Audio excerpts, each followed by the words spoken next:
السلام عليكم ورحمة الله وبركاته.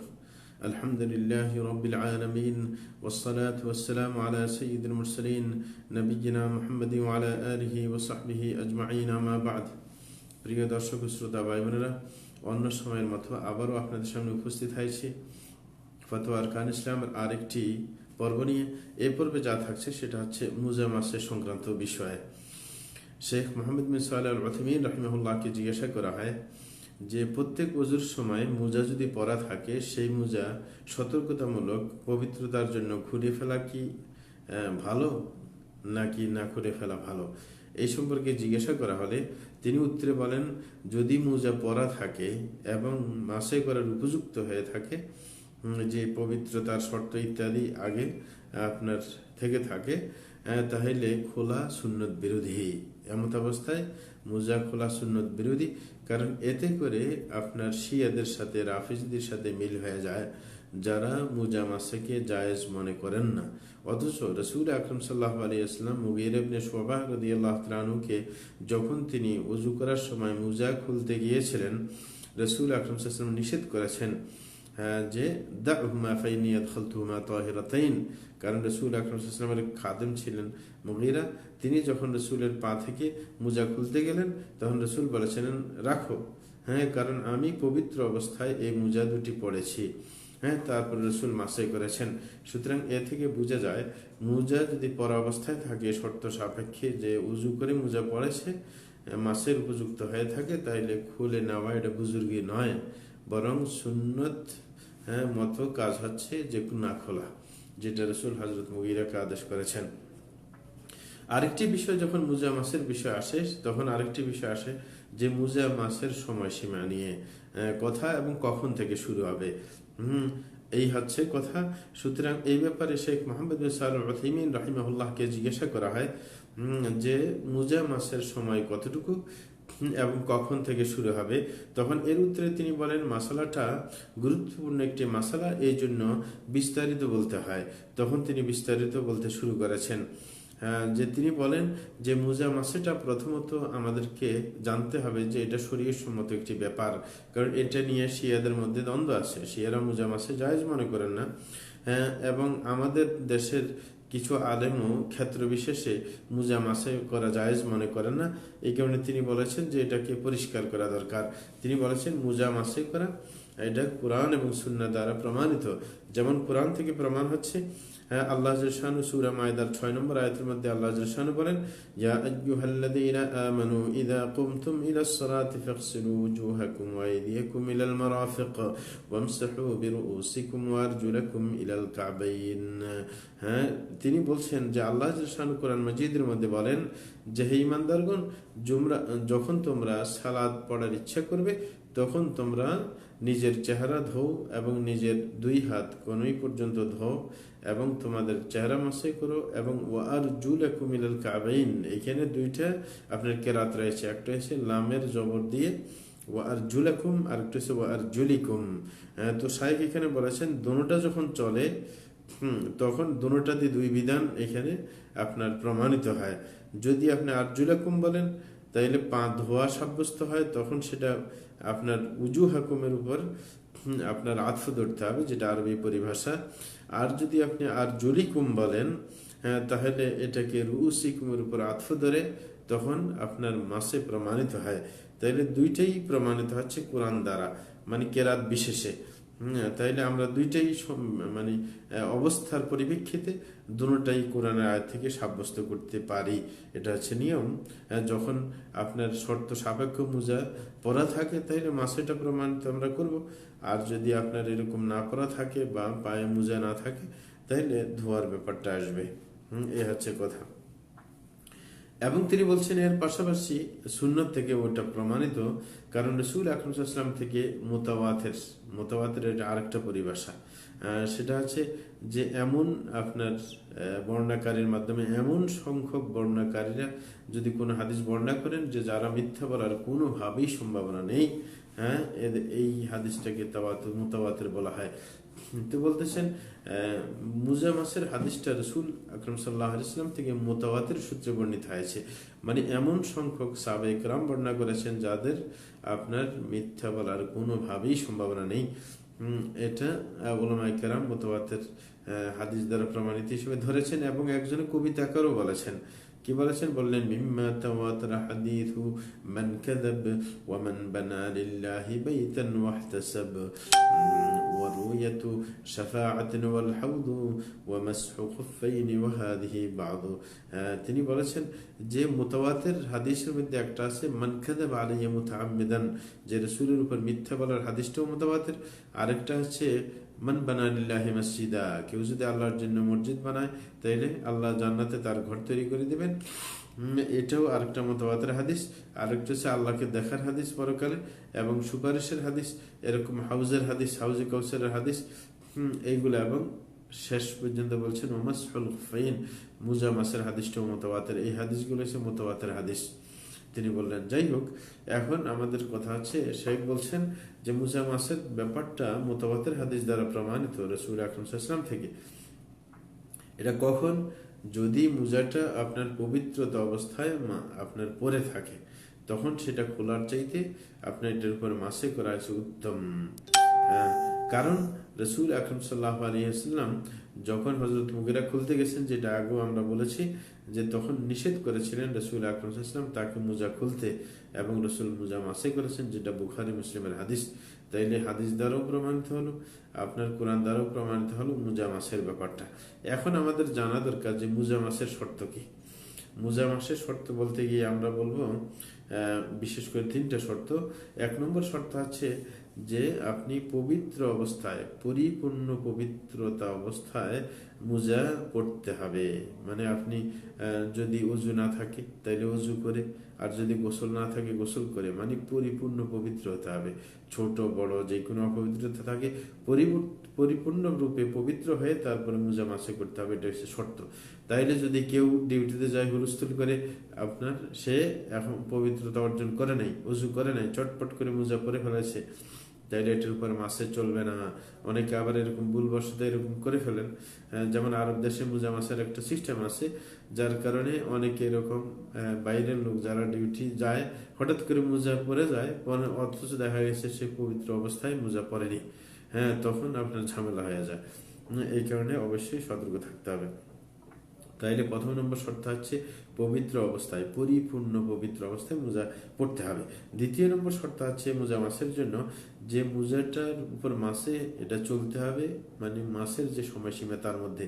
আর সময়সীমার কথা আমরা সামনে বলবো, যে যিনি মুকিম নিজের এলাকায় আছেন তার জন্য হইতেছে আপনার 24 ঘন্টা, আর যিনি মুসাফির তার জন্য 72 ঘন্টা। সেটা সামনে আসবে দলিল সহ। আর 3 নম্বর যে শর্ত সেটা হচ্ছে মাসেটা আপনার হইতে হবে ছোট অপবিত্রতার অবস্থায়। আপনি মোজা মাসে করবেন ছোট অপবিত্র, মানে একবার আপনি পড়ছেন মোজা পবিত্র অবস্থায়, পড়ার পরে আপনার যখন হাদাস 2 প্রকার, এটা আগে আলোচনা হয়ে গেছে, ছোট নাপাকি বড় নাপাকি। ছোট নাপাকি হইলে ওযু গেছে, তখন আপনি মুজের উপর মাসে করতে পারবেন। কিন্তু যদি গোসল ফরজ হয়ে যায় তখন তার মোজা মাসে চলবে না, তখন তো আপনাকে গোসল করতে হবে। তাইলে মোজার পায়ে আপনার রাখার কি হেতু আছে? পুরো শরীর যখন ধুইতে হয়। তাইলে আপনার 3 নম্বর শর্ত হচ্ছে এটা ওযুর ক্ষেত্রে প্রযোজ্য, গোসলের ক্ষেত্রে প্রযোজ্য নয়। এই হচ্ছে কথা। এই 3টা শর্ত আমাদেরকে খেয়াল করতে হবে, এটা হাদিস দ্বারা প্রমাণিত। যেমন সুফয়ান ইবনে আসাল রাদিয়াল্লাহু আনহু এক হাদিসের মধ্যে এসেছে, তিনি বলেন যে কান রাসূলুল্লাহ সাল্লাল্লাহু আলাইহি ওয়াসাল্লাম ইয়ামুরুনা ইযা কুননা সাফারান আল্লা নানজিআ খিফাফানা 3 আইয়াম ওয়া লায়ালিহিন্না ইল্লা মিন জানাবা। নাসাই এবং তিরমিজি ইবনে মাজার হাদিস, যে রাসূল আকরাম সাল্লাল্লাহু আলাইহি ওয়াসাল্লাম আমাদেরকে আদেশ করতেন আমরা সফররত অবস্থায় থাকলে যে আমরা যেন 3 দিন 3 রাত পর্যন্ত আমরা মোজা না খুলে ফেলি। তাইলে এইখানে তবে ইল্লা মিন জানাবা, কিন্তু গোসল ফরজ হইলে যেন আপনার খুলি। তাইলে গোসল ফরজ হইলে আর সেটার উপর মাসে চলবে না। এই হাদিস দ্বারা এটা প্রমাণিত হয়েছে। আর ওই যে মুসাফিরের সময়সীমাও এখানে উল্লেখ করা হয়েছে, যদিও এখানে আমাদের উল্লেখ করার উদ্দেশ্য ছিল না, কিন্তু হাদিসের মধ্যে এসে গেছে। তাইলে মুজা মাসে জায়েজ হওয়ার জন্য 3টে শর্ত আমরা বলে ফেললাম। এখন আমরা আসি সময়সীমার মধ্যে, যেটা বিস্তারিত আমরা বলতে যাব এবং কখন থেকে শুরু হবে, এটা গুরুত্বপূর্ণ পয়েন্ট, এটা খেয়াল দেবেন। সেটা হচ্ছে প্রথমে যে সময়সীমা। মুকিম, যিনি নিজের অবস্থায় অবস্থান করতেছেন, নিজের এলাকায় অবস্থান করেন, তাকে মুকিম বলা হয়। হ্যাঁ, এবং এরকম ভাবে মুসাফির বলা হয় যিনি সফরের সীমা পেরিয়ে গেছেন, তাকে মুসাফির বলে। মুকিমের জন্য একদিন এক রাত, মানে সময়ের হিসাবে, এখানে কিন্তু নামাজের হিসাব না, খেয়াল করতে হবে যে একদিন 24 ঘন্টা। তারপরে এরকম মুসাফিরের জন্য 3 দিন 3 রাত, মানে 72 ঘন্টা। হ্যাঁ, এটা হচ্ছে সময়সীমা। কিন্তু কখন থেকে এই সময়টা শুরু করবেন, মানে মুজা মাসে একদিন করতে পারবেন মুকিম হইলে, আর মুসাফির হইলে 3 দিন 3 রাত, মানে 72 ঘন্টা। কিন্তু সময়টা কখন থেকে শুরু হবে সেটা খেয়াল করতে হবে। শুরু হবে আপনি যখন প্রথমবার মাসে করবেন। প্রথমবার মাসে করলে আপনার তখন থেকে আপনার মুজা মাসে শুরু হবে। হ্যাঁ, এটা আমরা দৃষ্টান্ত দিয়ে একটু পরে বুঝাইব যে প্রথমবার মাসে করা থেকে আপনার সময়টা শুরু হবে। কিন্তু আপনার প্রথম উজু যাওয়া থেকে নয়। কেউ কেউ কিন্তু এটা ভুলে মনে করেন যে মুজা মাসের সময়সীমা শুরু হয় যখন উজু যাবে তখন থেকে। না, তখন থেকে না, বরং আপনার উজু যাওয়ার পর যখন আপনি উজু করতে যাবেন তখন মুজা মাসে শুরু করলেন, তখন থেকে মুজা মাসের টাইম শুরু। কারণ রসুল আকরাম সাল্লাল্লাহু আলাইহি ওয়াসাল্লাম মাসে শব্দ উল্লেখ করেছেন। যেমন রসুল বলেন ইয়ামসাহুল মুকিমু ইয়াওমান ওয়া লাইলাতান, যে একজন মুকিম সে একদিন এক রাত মাসে করবে। তাহলে মাসে যখন শুরু হয় তখন থেকেই তো মাসে মাসে করবে। এটা তো বলে না এখানে ওযু যখন থেকে শেষ হয়েছে তখন থেকে মাসে, না, মাসে শুরু করলে মাসে চলতে থাকবে 24 ঘন্টা। আর ওয়াইয়াম সাকাল মুসাফির সালাতা আইয়াম, যে মুসাফির 3 দিন কি মাসে চালু রাখবে। সুতরাং মাসে যখন থেকে শুরু হবে তখন থেকে মাসের হিসাব শুরু করবে, উজু যাওয়া থেকে নয়। এটা হচ্ছে আসল কথা। হ্যাঁ, এটা খেয়াল রাখার বিষয়। এখন হচ্ছে এইখানে আরেকটা পয়েন্ট যেটা ইঙ্গিত দিলাম একটু আগে, সেটা হচ্ছে যে আপনার টাইমের হিসাব করবেন, কখনো নামাজের হিসাব করবেন না। অনেক আবার ভুলে নামাজের হিসাব করে, যে একবার আপনার মুকিমের জন্য 5 বেলা নামাজ পড়া চলবে, আর মুসাফিরের জন্য আপনার 15 বেলা নামাজ পড়া চলবে। হ্যাঁ, আপনার মুজা পরিহিত থাকলে না, এরকম হিসাব নয়, এটা ভুল কথা। বরং নামাজের সংখ্যার হিসাব নয়, টাইমের হিসাব, যে 24 ঘন্টা মুকিমের জন্য, 72 ঘন্টা মুসাফিরের জন্য। যেমন দৃষ্টান্ত দেই, একজনের পক্ষে এমনও সম্ভব যে 9 বেলা নামাজ তিনি মুকিম হয়েও 9 বেলা নামাজ মুজা মাসে করে পড়তে পারেন। হ্যাঁ, দেখেন এটার দৃষ্টান্ত আমরা দিচ্ছি। যেমন একজন ফজরের নামাজ পড়ে তিনি কি করছেন, পবিত্র হয়ে তিনি মুজা পড়েছেন। মুজা পড়ার পর তার উজু কিন্তু নষ্ট হয় নাই।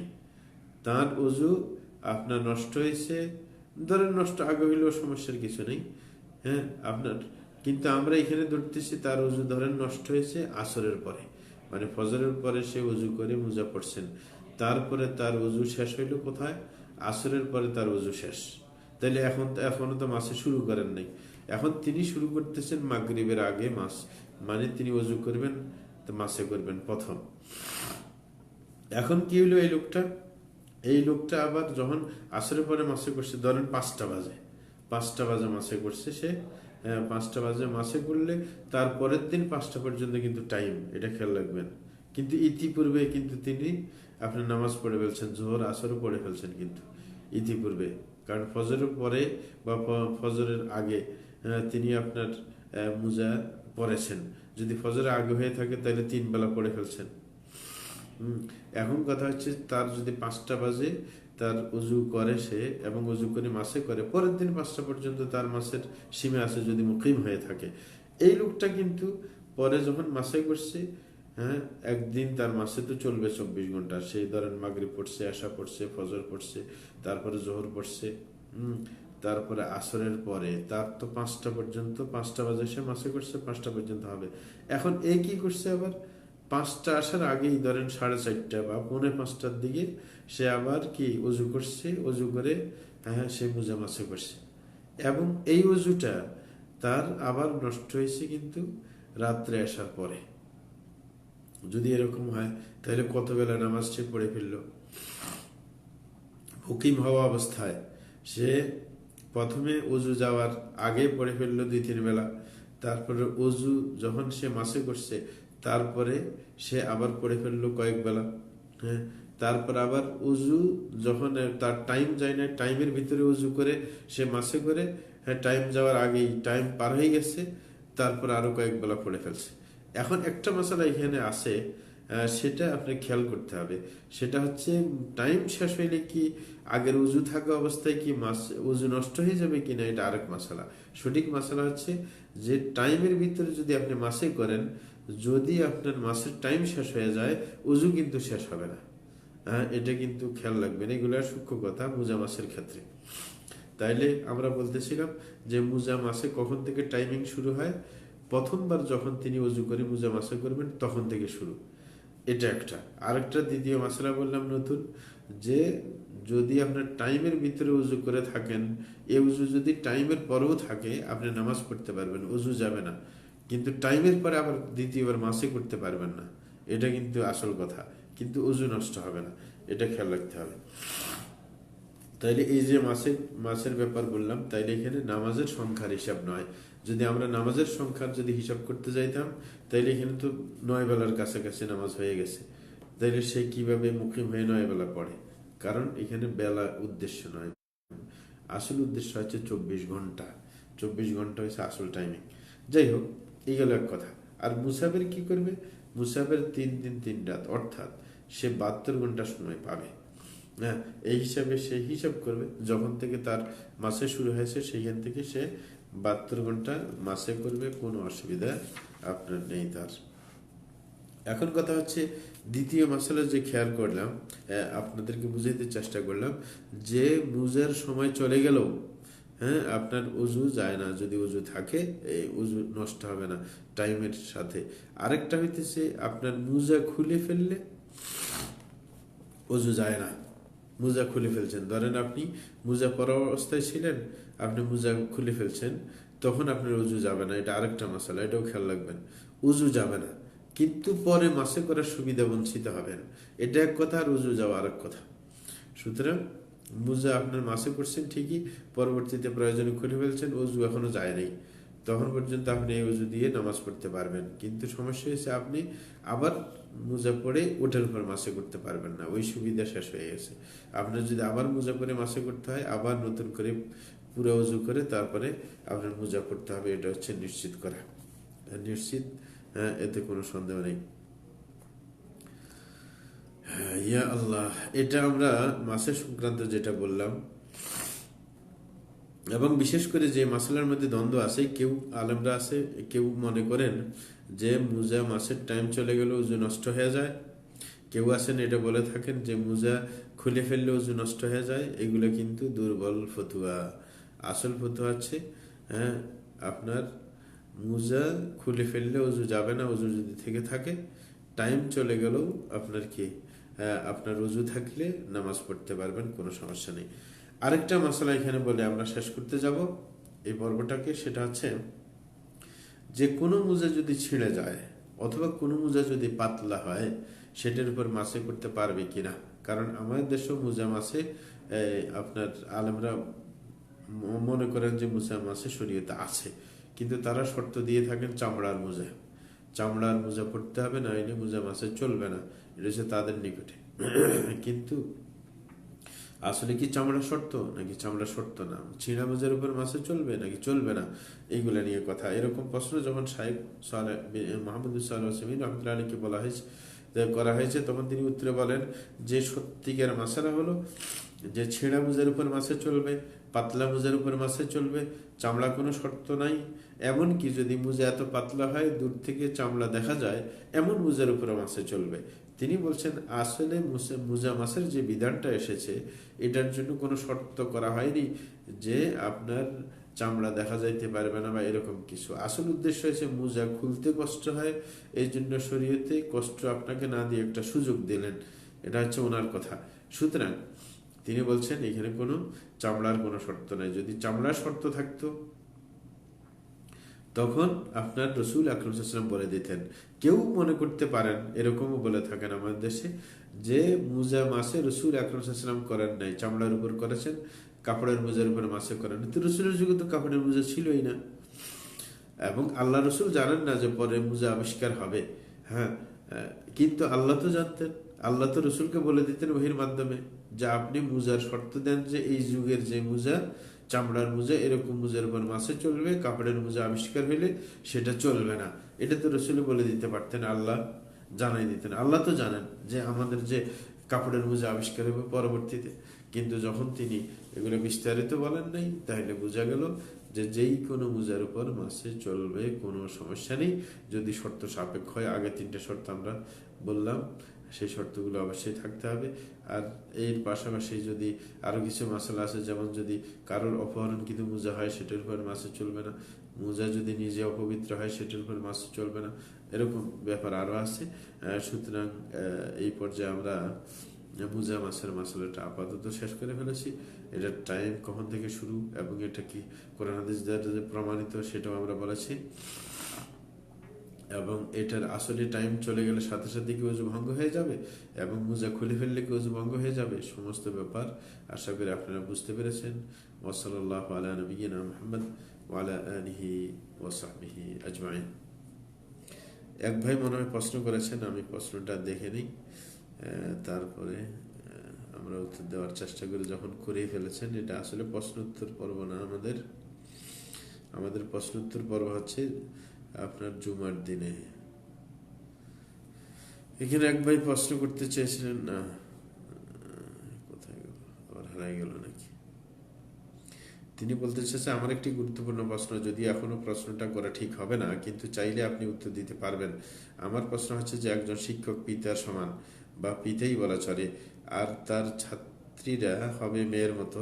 মূল কথা হচ্ছে যে একজন শিক্ষক পিতা কিভাবে তার মেয়ে ছাত্রীকে বিয়ে করতে পারে, আর এটা কি জায়েজ আছে না? আপনি তো মনে করছেন এটা যে সমতুল্য। আপনি তো নিজে বলেন নাই যে তার পিতা সমতুল্য। এটা যেমন চাষাকে বলেছে আল আম্মু সিনুল আবি, হ্যাঁ, যে বাপ হচ্ছে পিতার সমতুল্য, মানে সম্মানের দিক দিয়ে পিতার সমতুল্য। সুতরাং এটা হচ্ছে সমতুল্য বলা হয়, মানে মর্যাদার দিক দিয়ে সম্মান দিতে হবে তাদেরকে। যেরকম নিজের পিতাকে সম্মান দিতে হয়, শিক্ষককে সম্মান দিবে, কিন্তু আসলে তো সে আপনার কি হয়ে যায়নি, জন্মদাতা হয়ে যায়নি। সুতরাং জন্মের সূত্র পিতৃত্ব প্রমাণিত হয় জন্মের সূত্রে। আর এমনি বললে সেটা হচ্ছে সম্মান সূচক বলে। নিজের বাবার বয়সে হলে অনেকে বাবা বলে, যে বাবা কেমন আছেন, এরকম বলে। এতে করে কোনো আপনার বৈবাহিক ব্যাপারটা প্রমাণিত নয়। সুতরাং একজন শিক্ষক যদি তার ছাত্রীকে অপযুক্ত মনে করে, বরং চীনা পরিচয়ের মধ্যে হইলে ভালো। শিক্ষক নিজের ছাত্রীকে ভালো করে চিনে, তার পড়ালেখা, তার চাল চরিত্র, এগুলো সম্পর্কে আইডিয়া থাকে। সুতরাং তিনি বিয়ে করতে পারেন, কোনো সমস্যা নেই, যদি তার রক্তের কোনো সম্পর্কের না হয়, বরং এটা ভালো। এতে করে আপনার জানাশোনার মধ্যে বিয়ে হয়ে গেল। হ্যাঁ, জানার কারণ বর্তমান যে পরিস্থিতি, জানাশোনার মধ্যে বিয়ে হয় ভালো, জেনে শুনে। কারণ একজনকে হঠাৎ করে নিয়ে আসবেন, তার কি সম্পর্ক, কোথায় কি হালচাল জানলেন না, তাহলে ঝামেলা কর। এই কারণে আপনি যেটা বলছেন সেটা ঠিক নয়, যে শুধু শিক্ষক হইলে ছাত্রীকে বিয়ে করতে পারবে না, এটা ঠিক নয়, বরং আপনার করতে পারবে, কোনো সমস্যা নেই। জাযাকুমুল্লাহু খাইরান। বরং ছাত্রী হইলে সুবিধা আরেকটা আছে, সেটা হচ্ছে আপনার শিক্ষক হিসেবে শ্রদ্ধা করবে, বেশি ঝগড়া ঝামেলা করতে যাবে না। ওয়া সাল্লাল্লাহু আলা নবিয়িনা মুহাম্মদ ওয়া আলা আলিহি ওয়া সাহবিহি আজমাইন।